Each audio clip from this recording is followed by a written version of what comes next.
that might need a new home, might need a fresh start. Would you trade for Mason McTavish, Steve? This is an interesting one.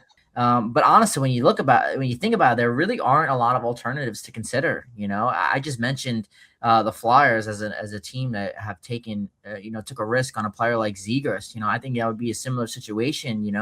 I think that McTavish is a player that has great size. I think when the Rangers sit there and look at a center, I think McTavish hits all of those in terms of his attributes and his skills.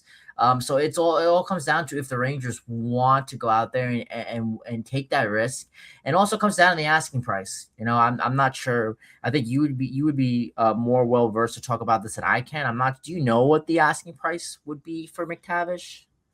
I don't know, but you have to think like maybe I I'm think it would be a spitballing little out of my steep, mind, right? but 26th pick, like your first rounder, your 26th pick, and maybe another asset attached to that. Or if they're like really willing to move the contract, maybe less. But I feel like you got to start there. I can't imagine it's the fifth overall pick, No, but no, definitely not. I would say a late first, right? Like this is a guy that was picked third overall, and like you said, I don't think he has been a bust. Mike and I were talking about. Remember the offer sheet for Kakaniemi, the way that Mhm. discourse was at that time?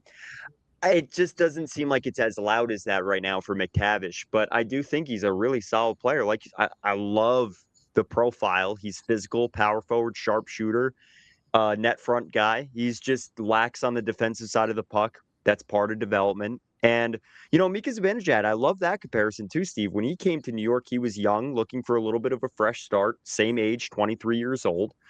And he still had to develop things. Like he did not reach the pinnacle of what we saw Mika at until like 2018, through those rebuild years into those playoff years in 22, 24. I love what you said with that comparison. But Steve, if you're offering up the 26 pick, are you upset if they're getting a center in that deal? No, no. Neither I am I. I know. I don't think because again, you got to go out there and you got to take a risk. With the draft picks, I know we've hyped up the draft is so, very important for this franchise's future. But you also have to at the same time, this isn't the NFL where players come in and if you have a top 10 pick, you're gonna get a 90% chance that this player is gonna come in and make an impact. It's not like a Raiders over there. And the type of Yeah. player that you're getting. Yeah. And even at number one, we've seen this time and time again. Even a top five with the Rangers, there's no guarantee that these players are going to develop the way you want them to. And this Mhm. this franchise has such a big problem with developing that if you know what, goodbye number 26, let's give McTavish a chance. I think I would be okay with it. If that's the asking price and nothing more. If we have to part ways with a player like Schneider, I think I'd be okay with that as well. I think we've Yeah. Bush around him. There really is not a higher ceiling for him to go. I think with the production that a player like Brandon Schneider is giving you, I think that is very easily replaceable. Whether that's a trade or whether that's even a free agent signing. I think you could easily get a Will Borgen too to come in here and fill the same role. So I would say, yeah, I think I would be okay with that. Is your answer yes?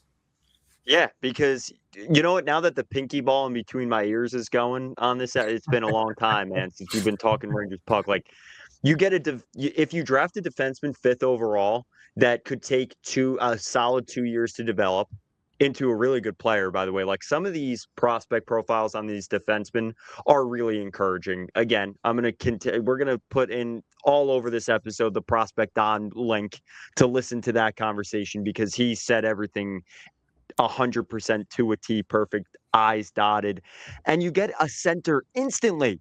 Vincent Trocheck is the number one player on every trade board this summer. So, you know what? If you're going to trade an asset like Trocheck, try and maybe get a prospect, a pick, a player, maybe low impact prospect, maybe more of an impact player, right? Like, no matter which way that trade moves, I think it's a win in my book that you can draft a top five defenseman and then You don't have to worry about how much they develop if you take a swing for McTavish with $26 million in cap space. You can take in that 7 mil AAV for the next 6 years. He's in year 2 of 6, I think, right?